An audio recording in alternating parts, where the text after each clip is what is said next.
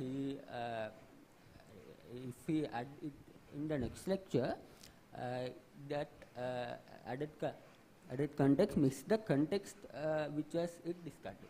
So the existing system for this tool is there are Microsoft OneNote, which is a platform especially dedicated for note taking, and there is 𝗜𝗏 platform, which is a transcribing platform, and 𝗤𝗏_AI, which is also a transcribing platform. But these lacks the functionalities we use in physical lecture content, because as the Microsoft OneNote, it provides ways to organize notes, but we have to manually take the notes, not transcribe them. But something like 𝗜𝗏, we have to upload the audio, or we have to record it manually and upload the video to get just a transcription of the note. And we have to extract information out of the transcription. And 𝗤𝗏_AI works very similar to 𝗜𝗏. So to address this problem, we designed the solution 𝗤𝗖𝗜𝗏. 𝗤𝗖𝗏 is a platform which you can use as a mobile application. Where you can take it to the lecture, you can record the lecture, and it automatically transcribes the lecture and generate a comprehensive note out of the lecture leveraging AI technologies. So what 𝗤𝗖𝗜𝗏 offers? 𝗤𝗖𝗏 offers the transcription services of the lecture and generate quality notes, and those notes are searchable and organized within the app in a searchable and organized manner, and it allows lecturer to download and share their lecture notes with the students, and it also allows students to access notes seamlessly. So the technology stack we use to implement this is, for the front end we use Flutter because of its cross-platform feasibility, and for the back end we decided to use Python with the fast API because of its seamless integration with AI technologies and easy documentation. And for the database, we use the MongoDB database, which is an NoSQL database to organize and easily retrieve the notes. And for the AI features, we use 𝗜𝗖𝗜𝗏, which is a audio transcription model provided by OpenAI, which is trained on several million minutes of voices and transcriptions to generate more accurate and nuanced transcriptions out of the voices. So the rationale behind choosing the 𝗜𝗖𝗜𝗏 is it is very good in a noisy and accent-based context, because in the current settings such as in Sri Lanka and South Asian countries, usually lectures are somewhat noisy and there are some noises from the students and such as like the environment noises. So 𝗜𝗖𝗜𝗏 functions well in those contexts, as well as it can deal with most moderate English accents. So, and it is also a multilingual transcription service. And we use the Gemini LLM mainly because of the its accessibility, because it has free tiers for testing and such cases. But in this voice it is versatile. It can use any LLM of your preferences. It works well with Mistral or GPT models or Llama, anything. And for the AI features integration, we use LangChain. LangChain is a platform which gained popularity over a few years because of its flexibility. Such as there are some similar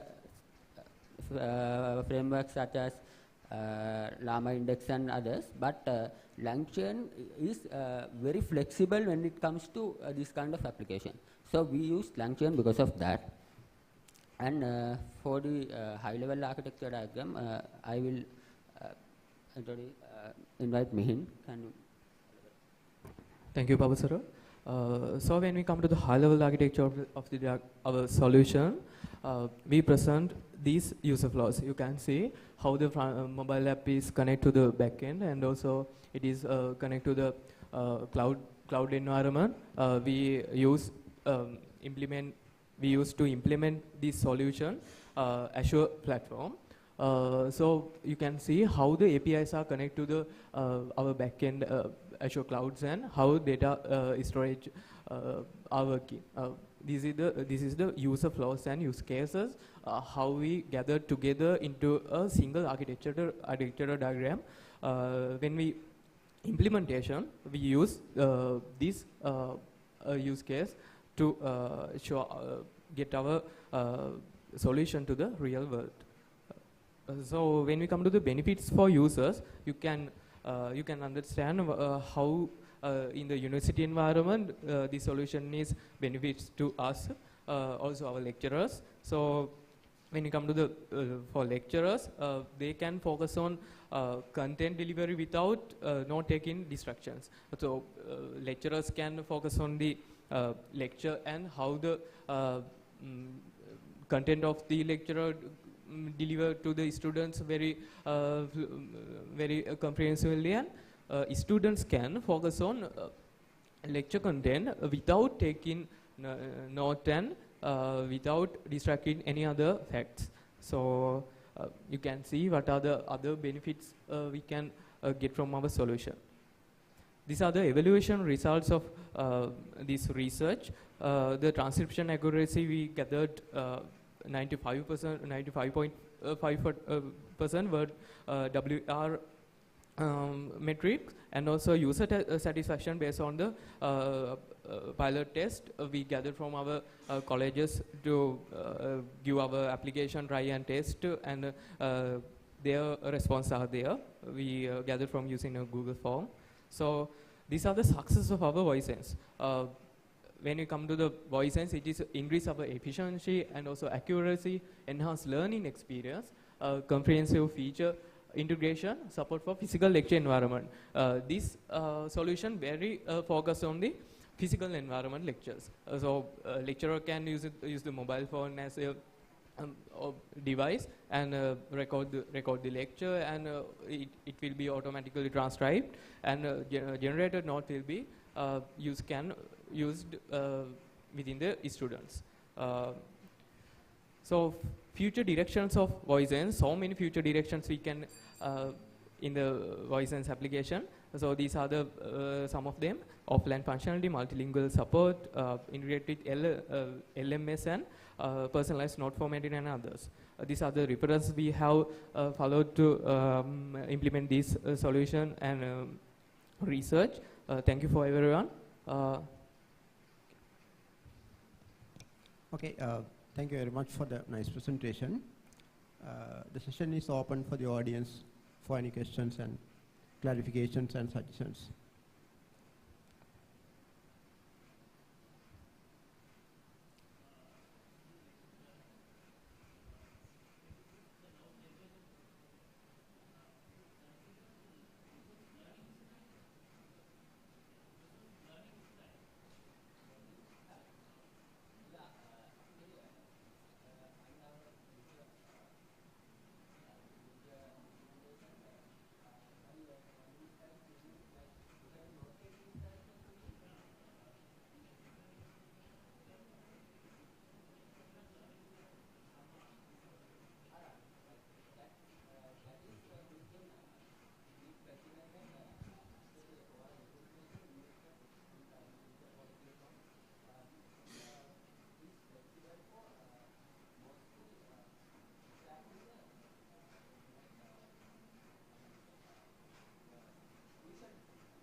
Yeah, any more questions from the audience? Any more questions? Okay, what I got from your presentation is it's the key features that your system does is right. It's recognizing voice and text generation and some sort of smoothing done by AI. No, right? You said there's a good values for accuracy during testing. So what was your test strategy? How did you test the system?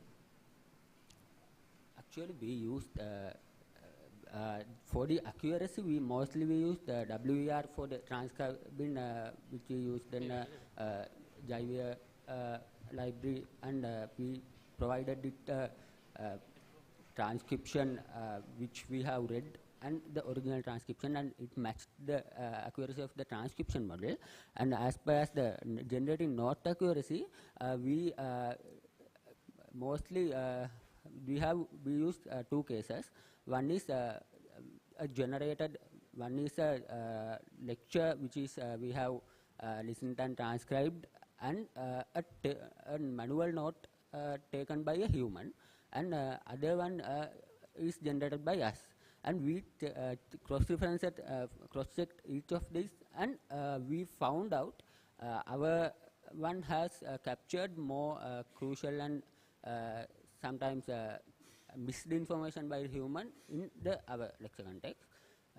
And the next one is we used several LLM pipeline. We used an LLM pipeline which used the transcription and the generated note, and it highlighted which was the context missing and including, and what are points like it have included and not.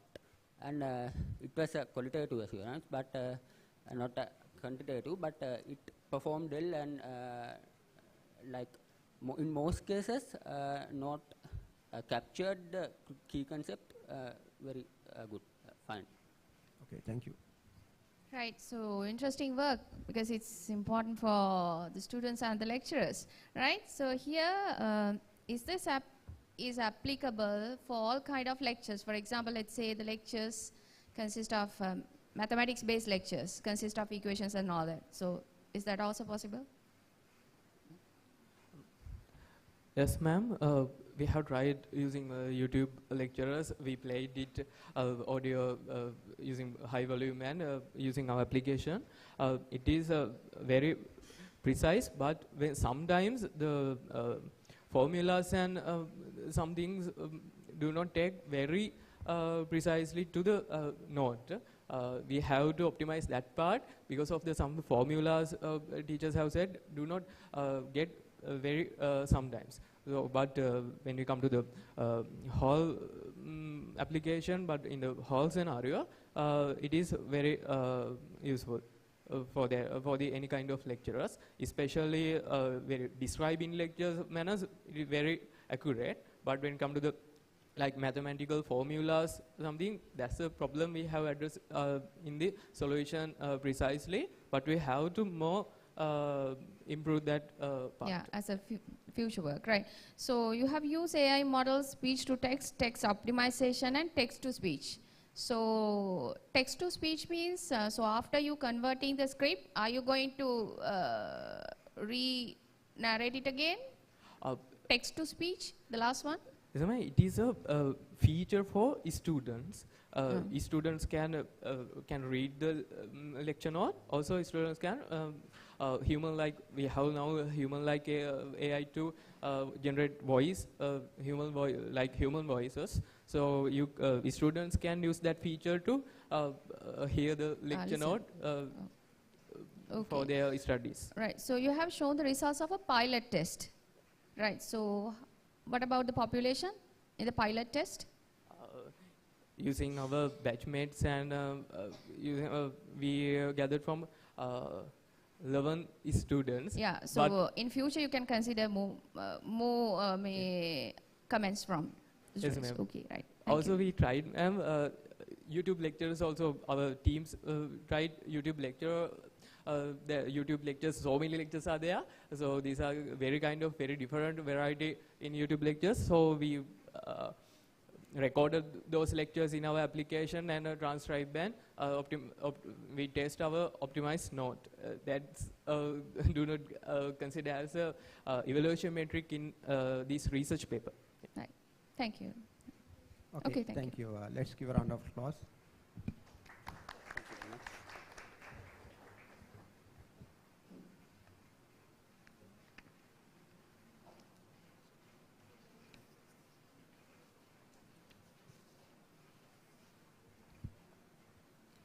Yes, next presentation is on real-time motion detection for language translation and literacy enhancements in hearing impaired children.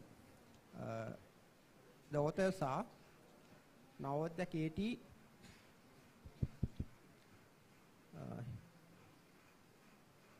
𝗜𝗂𝗍𝗏𝗏𝗧𝗏𝗏𝗏, KDS 𝗖𝗲𝗏𝗏, RGPT Rajapaksa, 𝗜හි𝗁𝗁𝗓, 𝗓𝗲𝗏𝗏𝗧𝗏𝗏𝗏, 𝗓𝗏𝗁𝗁𝗓.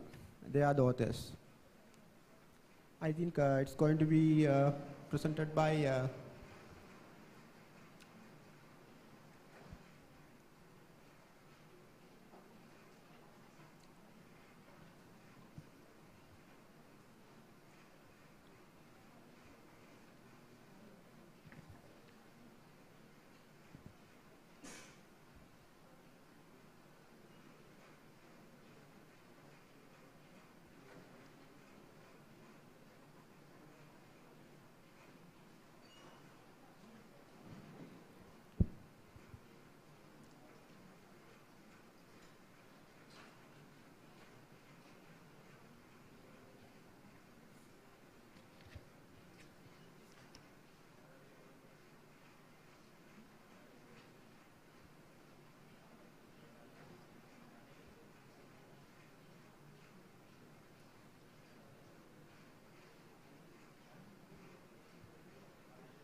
Please tell your name.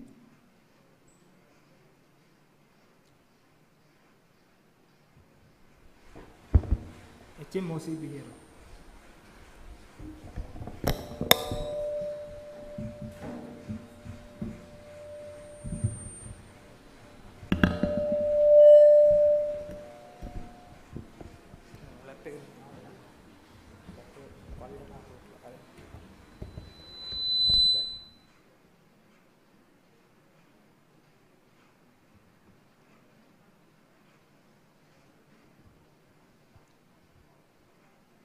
Okay, this is presented by Mr. 𝗜𝗳𝗬𝗏𝗂𝗏.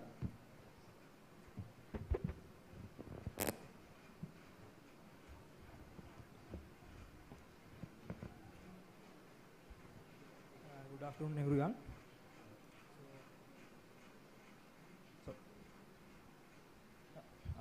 My research topic is real-time motion detection for language translation and literacy enhancement in hearing impaired children.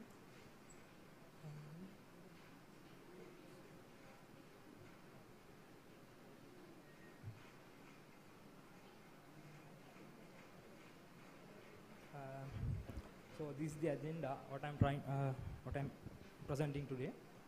So in the introduction, so in the, around 2% of Sri Lankan children aged 5 to 14 years have hearing impairments.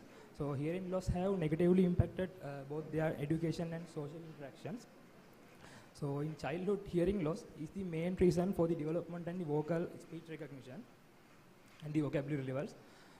So to mitigate that, use several communication mechanisms including sign language, lip reading, and the visual cues such as hand gestures, body movements, lip synchronization, and facial expression for their communication. So why the 𝗜𝗳𝗬𝗏 mobile application was developed? So in 𝗜𝗳𝗬𝗏 is a mobile application which is developed for addressing above problems. So in this application, we are focusing 4 main components: the addressing communication barriers, enhancing education and learning of students, and supporting to students learn English Sign Language, and enhancing the students' speech and communication skills. And these are the main objective and sub-objective. So main objective is reduce the communication barriers and the educational gaps in the hearing impaired individuals.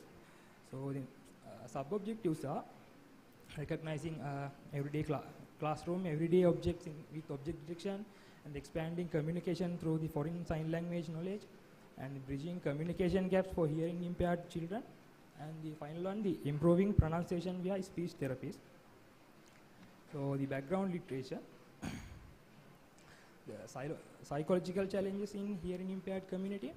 So the communication difficulties lead to social isolation and the mood disorders.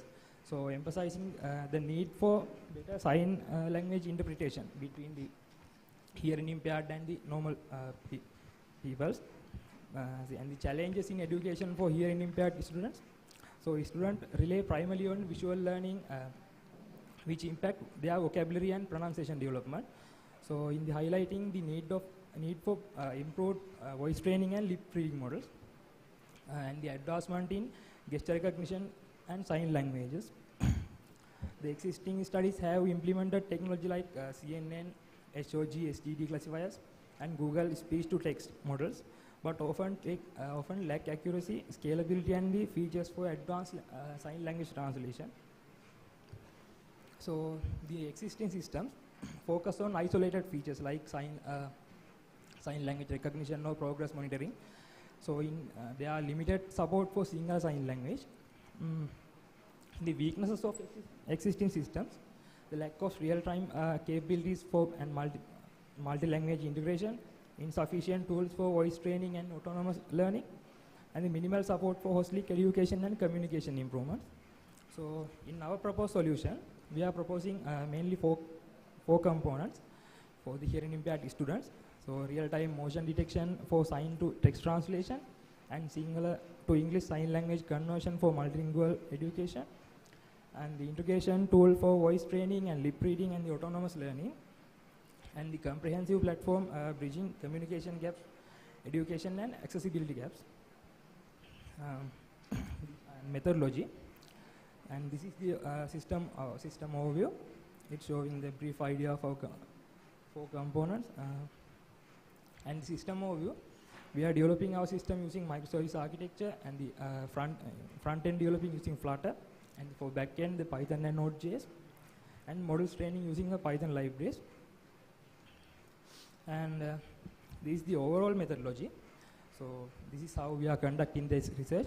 So the first one is collecting data sets and identification of each type, and the consult medical experts and the teachers for the questioning and labeling, and train model using best selected algorithms, and consult medical expert and the teachers to design remedial activities for the students, and develop front end and back end user flow, and deploy the back end models and integrate it with the UI, and final user testing and app testing. So these are the model methodology. As I said, in our application we are focusing 4 main components.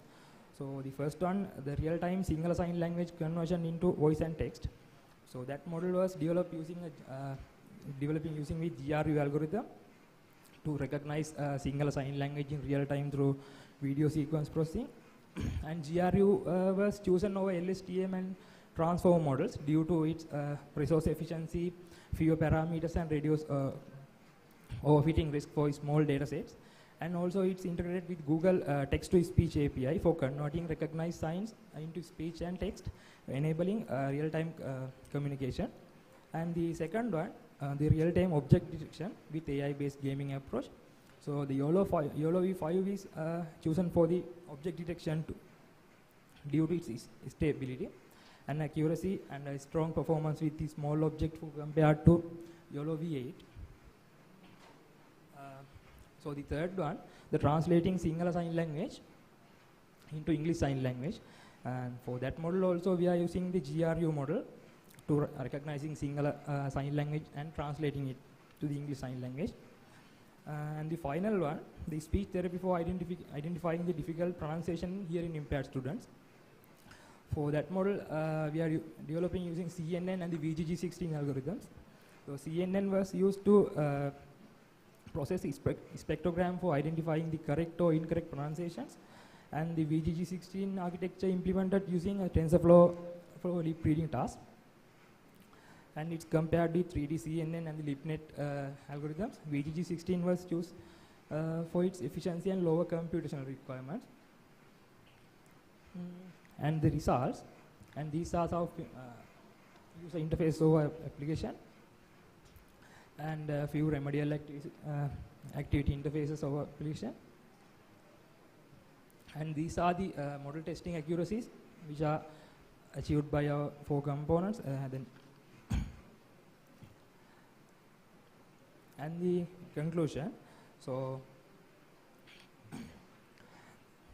there's a very few research studies have been conducted in Sri Lanka to support the students with disabilities such as hearing impairments. So 𝗓𝗓𝗏 mobile application is based on solution developed for the Android platform, specifically designed to assist students with disabilities through the remedial activities. So 𝗓𝗓𝗏 is currently available in Sinhala, and it's tailored to align with the Sri Lankan syllabus.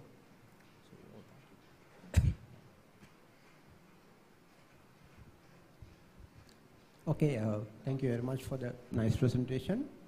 And the session is open for the audience for any questions, clarifications, and also maybe for the suggestions.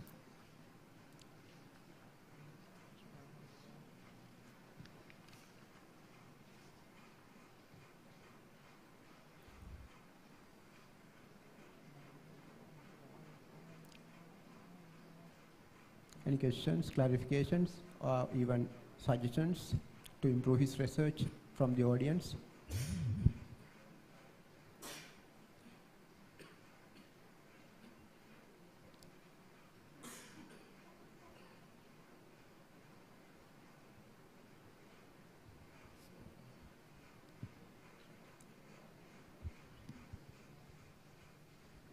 So, okay, so you have used 3 deep learning models.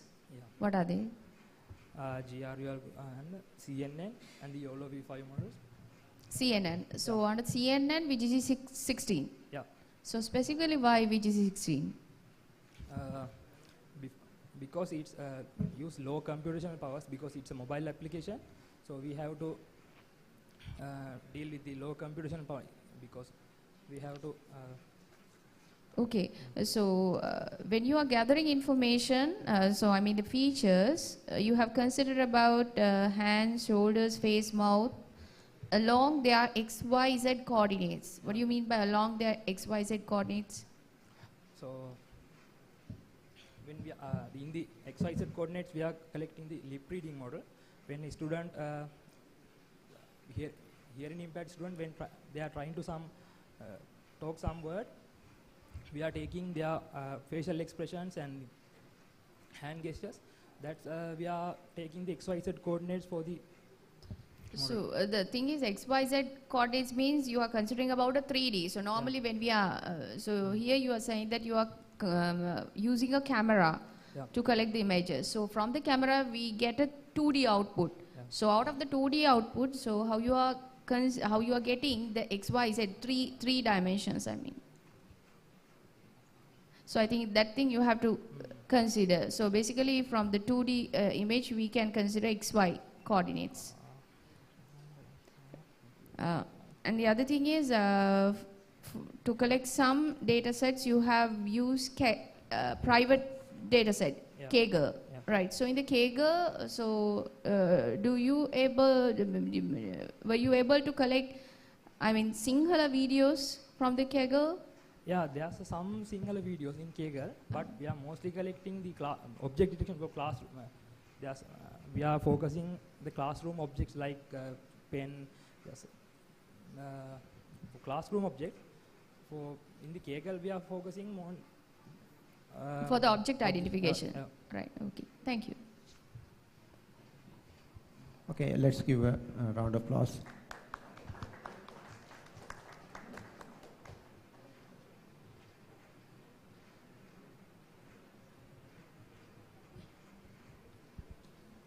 Okay, the title for the next presentation is Saliency-based token swap, a language agnostic data augmentation method for text classification.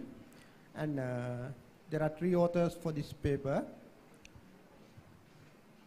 𝗜𝗖𝗜𝗏𝗏, 𝗥𝗲𝗀𝗏𝗏𝗏,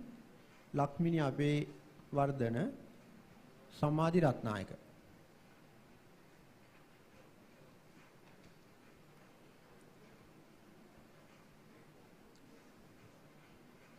May be presented by, I think, 𝗜𝗏𝗏𝗏, no?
Hello. Good afternoon, everyone. I am 𝗜𝗏𝗏𝗏, and I'm here to present about saliency-based token swap, a novel data augmentation technique for text classification. Let's begin by understanding the importance of text classification. It's one of the fundamental tasks in NLP, where we assign predefined categories to textual data. For example, an overused example would be sentiment analysis to determine whether a customer review is positive, negative, or neutral. Similarly, it's essential in spam detection and topic classification as well. Now, despite its importance, text classification faces significant challenges. The most pressing issue is data scarcity. High performance machine learning models require vast amounts of labeled data, which are not always available, especially in low resource languages and downstream text classification tasks. Without sufficient data, models tend to overfit, meaning they memorize specific patterns in the training set instead of learning general rules, resulting in poor generalization, hence poor performance. One of the most straightforward approaches to this problem would be to expand the data sets. The most straightforward approach to do this would be data augmentation. Before defining my research problem, I would like to summarize some of the commonly used data augmentation methods. These are well established and most used methods. For instance, word-level transformations, which include easy data augmentation, EDA for short. These methods perform simple manipulations like synonym replacement, word swapping, insertion, deletion. While these approaches are computationally efficient, they heavily rely on extensive lexical resources like WordNet, which are specific for a particular language. So it becomes unsuitable for low resource languages like Sinhala.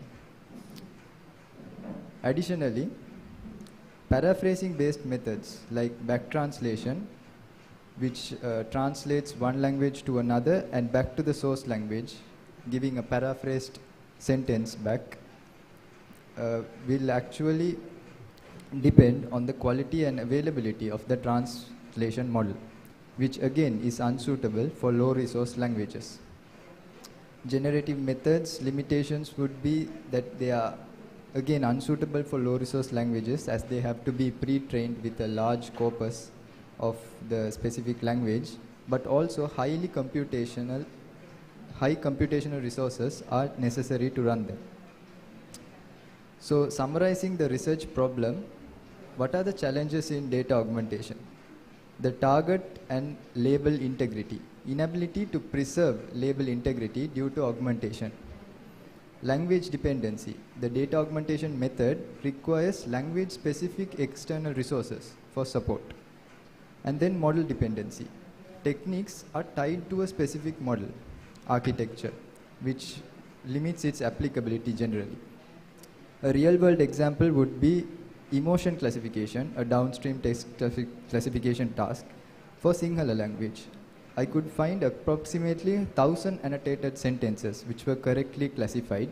The challenges being applying back translation would fail due to unavailability of robust Sinhala to English translation models, leading to inaccurate augmentations. Applying EDA will require external language specific resources like synonyms, for example. So the main research objective is developing a language agnostic data augmentation method specialized for text classification task that utilizes token saliency meaning importance of text in that sentence, to actively prevent target drift, and divided into some specific objectives as well. Moving on to the methodology, where we introduce our proposed technique, saliency-based token swap, SSWAP. There are four major modules. Token saliency extraction module, which extracts the saliency of words in given sentences, and then feeds them to data augmentation module, where actually the data augmentation takes place. After filtration, the augmented sentences are combined with the original sentences and given to the classification model, which gives the output. When considering deeply about the implementation, token saliency extraction module uses, in this research study, Shapley additive explanations for token saliency extraction and DistilBERT for as a classification model, trained with the original data set, the ones that we already have. And the core of SSWAP lies in two augmentation strategies. Firstly, we have intra-class swapping, where tokens are swapped between sentences with the same label. Secondly, we have inter-class swapping, where non-salient tokens are the only ones that are going to be exchanged between sentences with different labels. So this makes sure that we preserve the semantic integrity and also the labels are not lost. There was a challenge here in how we could distinguish salient and non-salient tokens, because there was a variability in saliency distributions in different sentences. To apply this, we implemented a dynamic threshold method which would be applied to each sentence so that we can distinguish between salient and non-salient tokens. This is an example where only in the first cell we can see that as they are different labels, sentences with different labels, only non-salient tokens are being swapped, and at the end only driver and at, which are not important in anger, are being swapped to happiness. In intra-class swapping, both salient and non-salient tokens are swapped. Further preserving the semantic integrity is the augmentation filtration module, which uses DistilBERT trained with the original dataset, classifies augmented data and filters only the selected labels, which generally reduces the false positives. When we consider about the experimental setup, datasets, English, Tamil and Sinhala were used. English with was chosen to be Go emotions, which has 27 emotion categories, which was reduced to 7 emotion categories and sampled from 10 to 100% with 10% regular intervals so that we could simulate low resource situations. The Tamil and Sinhala were real-world low-resource languages with limited available datasets, which only had 7 emotion categories and approximately 1,000 samples each. In this example, we use DistilBERT, and for Sinhala and Tamil support, we use multilingual DistilBERT as the classification models. The results were promising, and the first set of experiments which were defined to have different data availabilities. Classification model was used as DistilBERT, and the dataset's sample size was 6,000. It showed consistent improvements over original datasets. And the second set of experiments, comparison against other methods, also showed 2.8% to 9.2% improvements by average. Comparisons against other languages, specifically Tamil and Sinhala with 1,000 rows example, also showed consistent improvements with the test language, which was English. The strengths of SSWAP would be the language independence, robust in low resource scenarios, and preserving label integrity over other augmentation methods. The limitations would be diminished returns with larger datasets and dependence on saliency accuracy.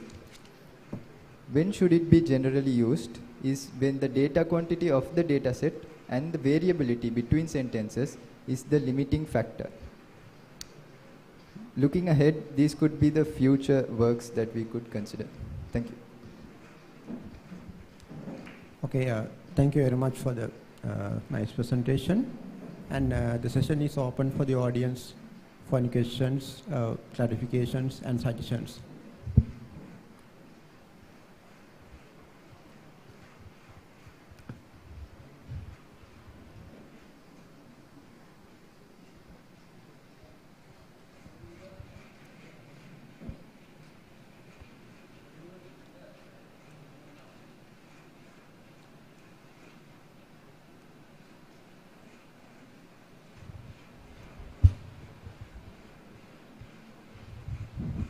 When you are doing the tokenization in your training procedure, what are like tokenizers you were used in to tokenize your datasets into the The major tokenization process was handled by 𝗜𝗖𝗜𝗏, the model itself. We didn't want to make any changes there because this is a proof of concept.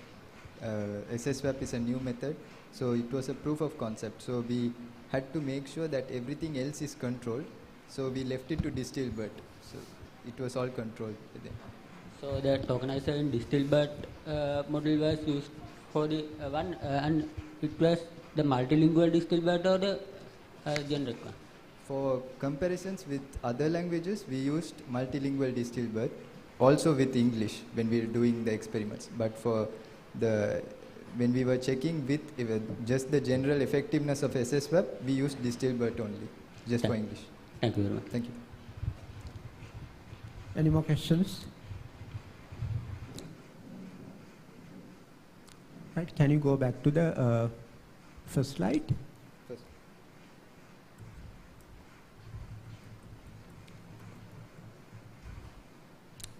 Yeah, next one. Next one.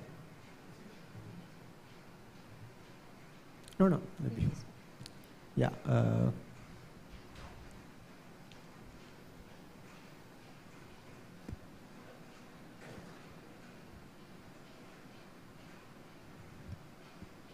Yes, somewhere I saw you had said that you had handled, consider the emotions, right? Was it somewhere in slide, no? Yeah. Considered Yeah. what? Yeah. What are the challenges that you had to face? You mean challenges? Yes. Basically, the real world low resource, even though the SSWAP gave promising results, the results weren't production level. Real world, there was improvement of about 70% comparing with original data sets, but even then, the results were not production level. For instance, if I was to do something like, it depends, the final performance of the text classification task depends on the model itself. For instance, in this case, depended on the 𝗜𝗖𝗜𝗏, and also on the augmentation's accuracy depends also on the saliency extraction model. In this case, we used Shapley. So I wanted to make sure that it is modular as possible in order for further explorations can be done, and switching between classification models and token extraction, saliency extraction models would be actually easy. Okay, thank you. So right, so in order to check the salience, you have used dynamic thresholding method. Yes. So is that the method that you are introducing or existing? It is a simple code snippet that I what is the created. thresholding technique that you have used? So based on what? Dynamic thresholding is basically finding out how many salient words are there in a sentence, and using that to make sure that we augment sentences, only augment certain words of sentences based on how many salient words are there. For instance, if I define 80% as a threshold, it should make sure that 80% is defined in every sentence differently based on the salient values it gives. So when compared with the existing data augmentation methods like LLMs and GANs, so how yours is performing? What are the benefits? So according to the time constraint, we couldn't explore the usage of the comparisons with LLMs or GANs, which were computationally extensive, which doesn't compare with this because it is very SSWAP is very uses low resources. So that's why I compared it with EDA and BRAC translation rather than LLMs or GANs. yeah, so since you have considered for English, Tamil and Sinhala, right, it's very important, so hope you will improve what you have done. Thank you. For more languages, right, thank you. Okay.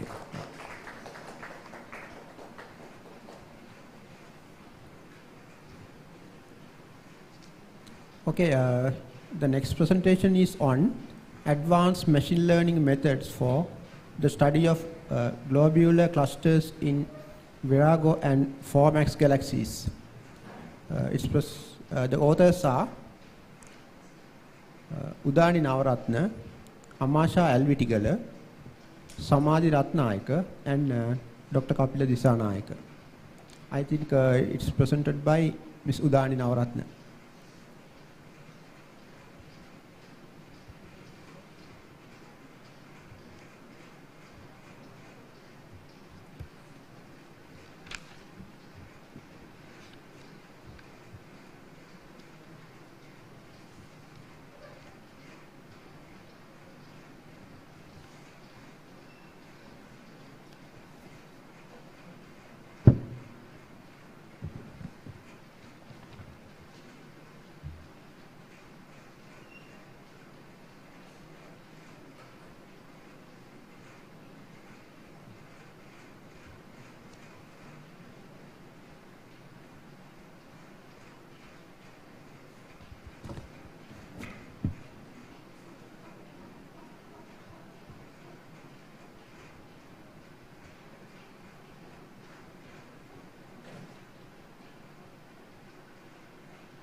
Everyone, my name is Udani Navaratna and today I'm here to present my research on advanced machine learning methods for the study of globular clusters in Virgo and Fornax galaxies. And this research was supported by the co-authors and my institution, Sri Lanka Institute of Information Technology. So the main research question that I'm addressing here is how can machine learning and explainable AI be leveraged to analyze and classify globular clusters while improving accuracy and interpretability. So we aim to provide a robust solution to study and classify these stellar objects. So before we dive in, let me give you a brief introduction about what globular clusters are. So globular clusters are basically these densely packed star groups, and I have included an image to help you understand what a globular cluster would look like. And as you can see, they appear as these fuzzy spherical balls of stars, and they're bound together by gravity, and they provide information for early universe, stellar evolution, and galactic formation, and so on. So we started our research with focusing on Virgo and Fornax galaxies. The reason to focus on these is because of their unique galactic environments, feasibility and depth of study, as well as the proximity towards the Milky Way galaxy as well. So we accessed the ACS Virgo cluster survey and ACS Fornax cluster survey.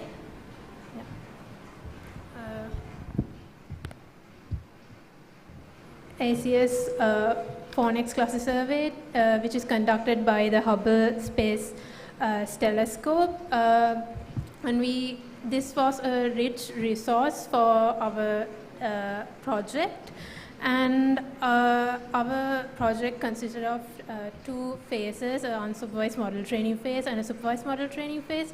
So in the unsupervised model training phase, we carried out dimension reduction techniques and various clustering techniques, and we selected the best performing models. I have highlighted the models which are performed really well, and we use k-medioids clustering to extract the medioid features which would have potential use for astronomers and astrophysicists in the future as well.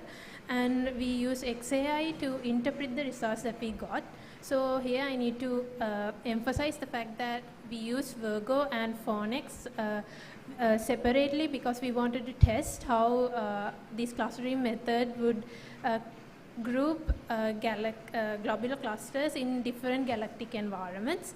For the clustering process, the accuracy was measured using silhouette scores. So silhouette scores were usually used in many astronomical studies, which ensured the validity of it, and it ranges between -1 to 1, and a high value would mean that the clusters would have a clear separation. And in our research, we use the k-means clustering to determine the optimum number of clusters. And for in the clustering phase, we got the results as 2 clusters for Virgo cluster and 3 clusters for phonics cluster. And then moving on to the supervised model training phase. Here, the objective was basically to identify if classification models could divide and identify the ages of the globular clusters. So we started by identifying a threshold for the probability of a GC. So we selected PGC above 0.5 to be a GC and below 0.5 to be a non-GC. And then we divided the globular cluster data based on a color index feature to blue and red GCs. These are related to the ages of the GC, which would be related to the ages of the galaxies and various other factors. And we carried out outlier detection methods to clean the data and make sure that we have a reliable data set. And we use classification methods. We experimented with bagging classifier, stacking classifiers, and all that. And then we used XAI techniques to interpret our results. So here we actually compiled the data set to because it did not rely on the host environment, and a larger data set would improve the model robustness and generalizability. And these were the results that we got. We compared with various outlier detection methods, and we got the highest performing models. And after we did that, we hyperparameter tuned using grid search cross validation method. And then after that, we combined we experimented with stacking models. We used the best performing models and built the stacking classifiers. And finally, for the XAI interpretation, we used SHAP to analyze the clustering results. And we found out that a concentration index in infrared spectrum and concentration index in green spectrum played a crucial role in determining the clustering process, as well as for the stacking classifier, which performed really well, showed that there's a high probability for red class and a low probability for blue class predicted by the model. So the results that we got would have a motivation, because we talked with a lot of researchers during this project from European Space Agency as well as NASA, and we figured out that they do this data analysis process in a very traditional way. So this was kind of a motivation, as well as it improved understanding of globular cluster formations, and it would be a motivation for them to use machine learning in this field. So thank you. Okay, thank you for the nice presentation. Any questions and clarifications, suggestions from the audience?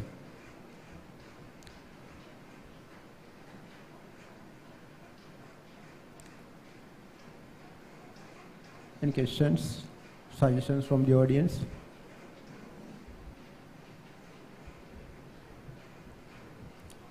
Okay, I have 2 questions. The first question is, how did you motivate to do this type of research? The first thing. Basically, even in our institute, we are really there's a SEDS committee as well. So we worked with that as well, and then we talked with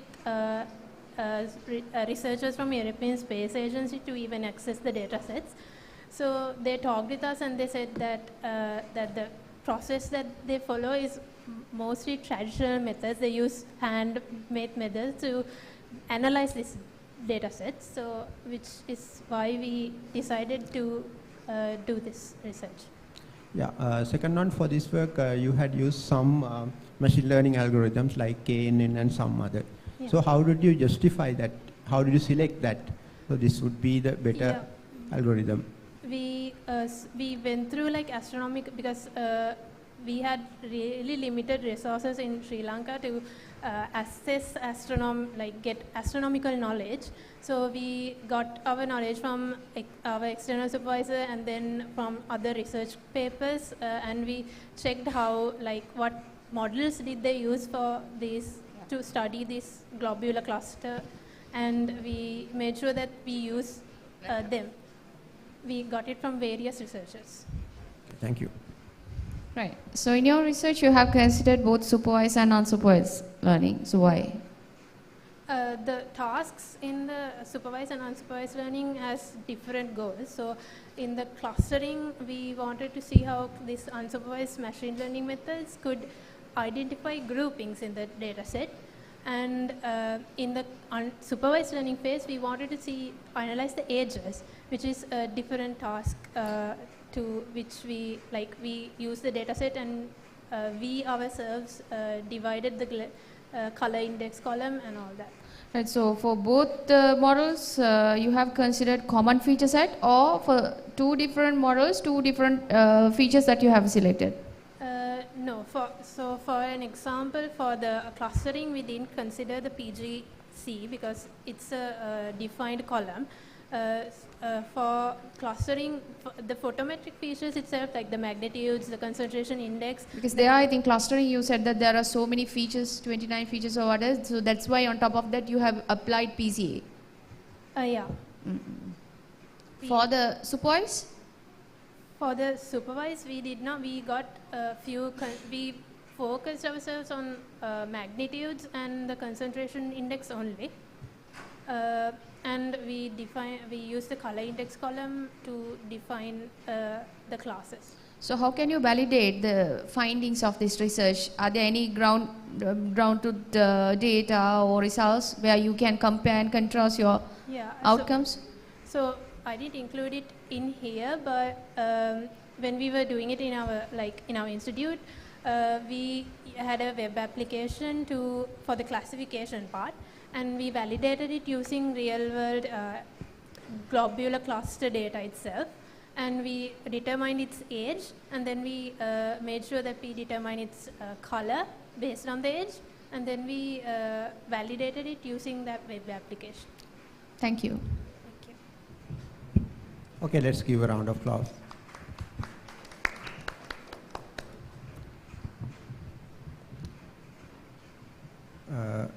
The title for the next presentation is Large Language Model Based Student Intent Classification for Intelligent Tutoring Systems.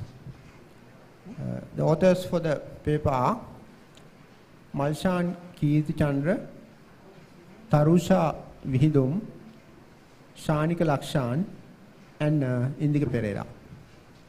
I think it's presented by 𝗜𝗓𝗏. Am I correct?